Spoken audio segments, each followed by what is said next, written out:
The Miami Heat sit atop the Eastern Conference right now, and I'm here to make one thing clear. The Miami Heat were not just a bubble team.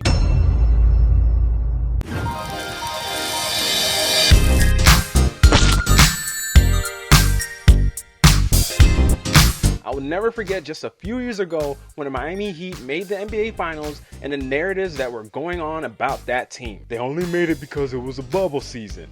They only made it because there were no fans. So-and-so got hurt, and the list just kept going on and on and on. Although at the time, you could understand the reasons of all the excuses and all the reasoning. Coming into the 2019-2020 season, they were at plus 6,000 odds to win the championship, which was 14th in the NBA per Basketball Reference. Most people did not believe the Heat would be there, so in retrospect, when they got there were plenty of reasons to explain why they shouldn't have. Notice that the Lakers, who were second with plus 450 odds to win the title that year, faced much less skepticism than the Heat, because everyone thought that they would be there.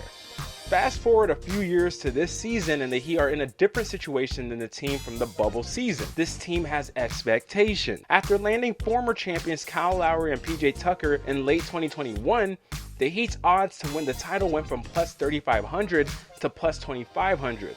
While they weren't the title favorites, but they were on everyone's radar. Both players are battle-tested veterans with championship pedigree that immediately fit into what many describe as Heat culture. Then you look towards the internal growth of key franchise players like Bam Adebayo and Tyler Hero, who have both taken a leap this year. Especially Hero, whose production took a leap going from 15.1 points per game last year to 20.7 points per game this season on more efficiency. This team, unlike many teams in today's NBA, have built a team around a mentality and culture rather than a superstar or a core of stars. The Heat have the #1 record in the Eastern Conference despite only having all their starters available to play in 36% of their game. Most notably Jimmy Butler, the Heat's best player. Butler has played in 68% of the Heat's games this season, with Miami winning 59% of those games.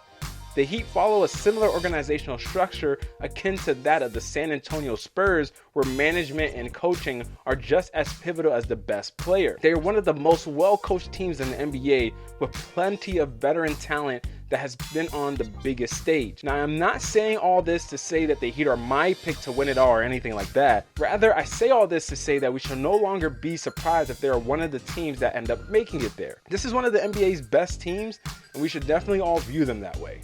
Alright guys, thanks for tuning into this KBR Sports video. Of course, if you're not already subscribed, make sure you hit the subscribe button and hit the post notification bell so you don't miss any future KBR Sports videos, as well as hitting the like button to show your support for the channel. Guys, please drop a comment down below. Let me know what you all think about the Miami Heat and how well do you think that they can perform in the postseason, because right now, them having the #1 record in the Eastern Conference, I can guarantee you I didn't expect that to happen. I know a lot of people expected it to be like Brooklyn, the Sixers, or the Milwaukee Bucks. Now you see the Miami Heat in that position. It's a big surprise for a lot of people. So you see the Heat up there, you see the Bulls up there who are also playing really well, and you got to give these teams their credit and where it's due. So how far do you see this Heat team going? Because I think it's a little different than the Bulls, because the Bulls were in a standpoint where the Bulls were a young team, and now I'm still looking at, and they still are that team, and they didn't have as much postseason experience as I would say the Miami Heat have. So now when you look at Miami, they have all that postseason experience, right? They have guys who have won championships. They have guys who have been and made deep finals runs or deep NBA playoff runs. So how far do you see this team going in the grand scheme of it all? Can they throw a crowbar into the plans of a Brooklyn, or into the plans of a Philly or a Milwaukee, whoever else that looks to come out of the Eastern Conference? Could they have to possibly go through Miami to get there? And here's the interesting caveat, right? If the Heat are the #1 seed, as it stands right now, last time I checked the standings, the Brooklyn Nets were the 8th seed. So depending on how the play-in games go, the Miami Heat might have to play the Brooklyn Nets in the first round. So could you see the Heat possibly getting the Nets out the way if Brooklyn still stays in the 8th seed? That would be something interesting to keep an eye on. Now, I don't think Brooklyn's going to still be the 8th seed by the time the season ends. I think now with Kevin Durant back, Kyrie playing more games now, since they're playing a lot more games on the road and stuff, even though I think their road schedule is coming to a close with only a few more road games left. But I think that Kevin Durant being back is going to win them a lot more games. So I don't think they'll still be in the AC, but something to keep an eye on. But all right, guys, make sure you subscribe to to the channel. Also join the KBR Sports Discord.